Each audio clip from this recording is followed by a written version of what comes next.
Hello students, अब इस video में हम मृदुला गर्ग जी का ये चैप्टर शुरू करते हैं कि जैसा कि मैंने अपने पहले वीडियो में इसे इंट्रोड्यूस करवाया था, उसी को लेवल को लेते हुए हम अब इस चैप्टर में आगे बढ़ते हैं। क्या कहती हैं हमारी राइटर मृदुला गर्ग जी, इस चैप्टर के माध्यम से हम समझेंगे। ठीक है, तो सबसे पहले हम रीड करते हैं। मेरी एक नानी थी, जाहिर है, पर मैंने उन्हें कभी देखा नहीं। मेरी माँ की शादी होने से पहले ही उनकी मृत्यु हो गई थी। शायद नानी से कहानी ना सुन पाने के कारण बाद में हम 3 बहनों को खुद कहानियाँ कहनी पड़ी। नानी से कहानी भले ना सुनी हो, नानी की कहानी ज़रूर सुनानी, और बहुत बाद में जाकर उनका असली मर्म समझ में आया। पहले इतना ही जाना कि मेरी नानी पारंपरिक अनपढ़ पारदर्शी औरत थी, जिनके पति शादी के तुरंत बाद उन्हें छोड़कर बैरिस्टरी पढ़ने विलायत चले गए थे। कैम्ब्रिज विश्वविद्यालय से डिग्री लेकर जब वे लौटे और विलायती रीति रिवाज के संग जिंदगी बसर करने में लगे, तो नानी के अपने रहन सहन पर उनका कोई असर नहीं पड़ा। न उन्होंने अपनी किसी इच्छा आकांक्षा या पसंद नापसंद का इजहार पति पर कभी किया। देखिए, लेखिका पहले थोड़ा सा मजाक करती है, क्योंकि वो कहती है कि वो शुरुआत करती है नानी दादी के किस्सों से।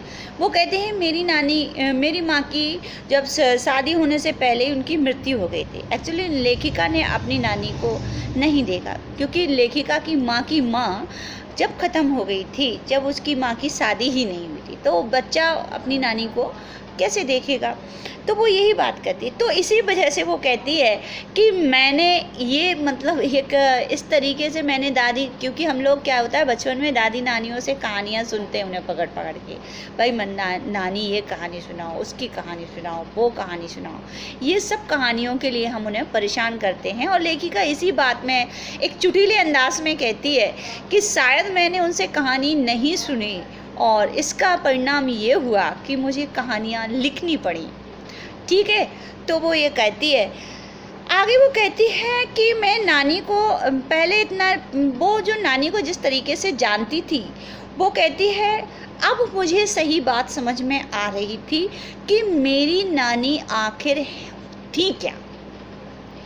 उनका जो व्यक्तित्व है, लेखिका को अब समझ में आ रहा है कि वास्तविकता में उनका व्यक्तित्व क्या था, असली व्यक्तित्व क्या था।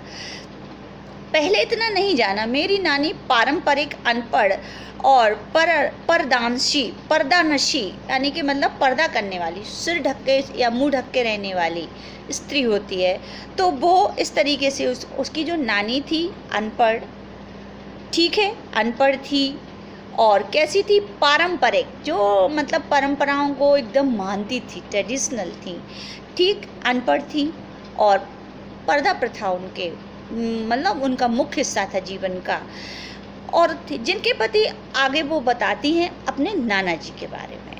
तो वो कहती हैं उनके जो नाना जी थे, यानी कि मेरी नानी के पति जो थे, जैसे ही उनका ब्याह हुआ था, हमारे नाना जी विदेश चले गए थे कैम्ब्रिज विश्वविद्यालय में डिग्री लेने के लिए, यानी कि पढ़ने के लिए।